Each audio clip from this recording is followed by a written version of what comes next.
Bismillahirrahmanirrahim. Assalamualaikum warahmatullahi wabarakatuh dan salam sejahtera. Sekalung penghargaan buat Tuan Pengerusi Majlis, barisan panel hakim dan arif lagi bijaksana. Dif-dif kehormat yang dihormati para guru, rakan-rakan peserta serta hadirin yang saya muliakan. Negarawan ulum Tuan Abdul Razak Husin pernah menegaskan bahawa perpaduan ialah kekuatan utama negara. Bertepatan dengan semangat itu, rukun negara diisytiharkan pada tahun 1970 sebagai ideologi kebangsaan bagi menyatukan rakyat selepas negara melalui detik hitam perpecahan. Lebih 5 lafaz di bibir atau benar-benar hidup dalam jiwa kita. Maka dengan penuh prinsip-prinsip rukun negara merupakan kunci utama bersama membina negara bangsa yang bersatu, perpaduan dan sejahtera. Hadirin sekalian, pragmatik saya yang pertama, kepercayaan kepada Tuhan membentuk masyarakat yang berintegriti. Kepercayaan kepada Tuhan merupakan prinsip pertama rukun negara. Kerana pembinaan sesebuah negara mestilah bermula dengan pembinaan lisan, pembinaan insan, selaras dengan perkara 3 dan perkara 11. Perlembagaan Persekutuan Malaysia mengiktiraf Islam sebagai agama persekutuan di samping menjamin kebebasan setiap rakyat untuk mengagut dan mengamalkan agama masing-masing. Peruntukan ini membuktikan bahawa negara kita membina atas asas keharmonian terhadap kepercayaan dan keagamaan.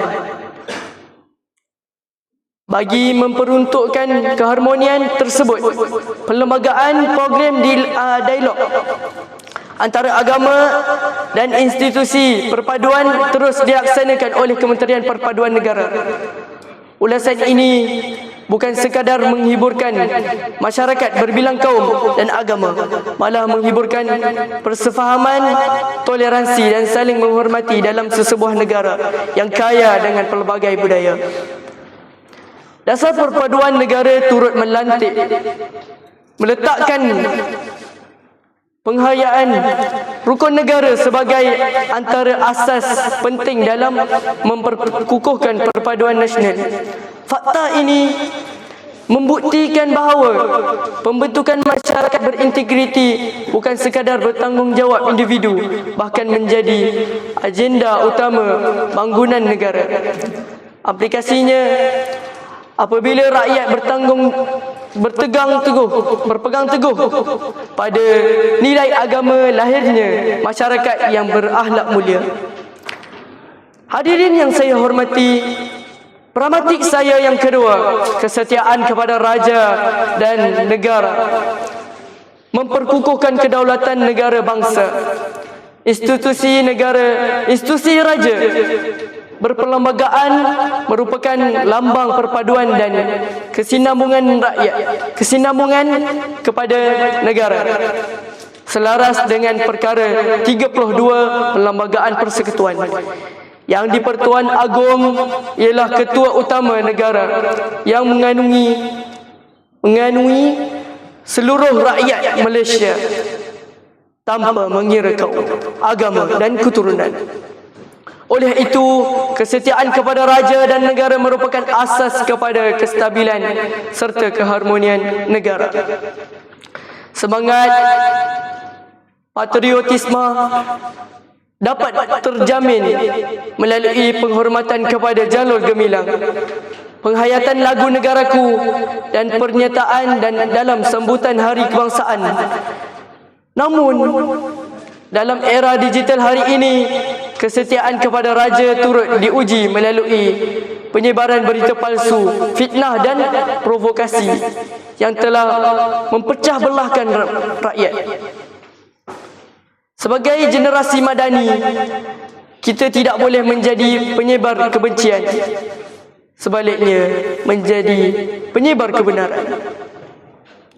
Pelbagai program kenegarasian yang dilaksanakan oleh Pejabat Perpaduan Negara Integrasi Nasional telah menyebarkan semangat kecintaan negara dalam kalangan generasi muda. Program-program ini membuktikan bahawa patriotisme bukan sekadar semangat bermusim ketiga bulan merdeka, tetapi nilai yang perlu disemai sepanjang hayat. Kesannya lahir rakyat yang menghargai keamanan, pertahanan kedaulatan negara dan sanggup berbakti demi tanah air tercinta. Akhir sekali, kesimpulannya, pembinaan negara bangsa bukanlah tugas pemimpin semata-mata, tetapi amanah seluruh rakyat Malaysia. Kepercayaan kepada Tuhan melahirkan rakyat yang berintegriti. Kesetiaan kepada raja dan negara mempertahankan kedaulatan tanah air, manakala kesopanan dan kesusilaan menyatukan masyarakat yang berbilang bangsa dan budaya. Marilah kita menjadikan rukun negara bukan sekadar ikrar yang dilafaz pada setiap perhimpunan, tetapi kompas yang memandu setiap tindakan kita. Andai prinsip-prinsip ini terus subur dalam jiwa rakyat, saya yakin Malaysia bukan sahaja akan dikenali sebagai sebuah negara yang maju, malah sebagai sebuah negara bangsa yang bersatu, berakhlak dan disegani dunia. Sekian, wabillahi taufiq wal hidayah. Wassalamualaikum warahmatullahi wabarakatuh.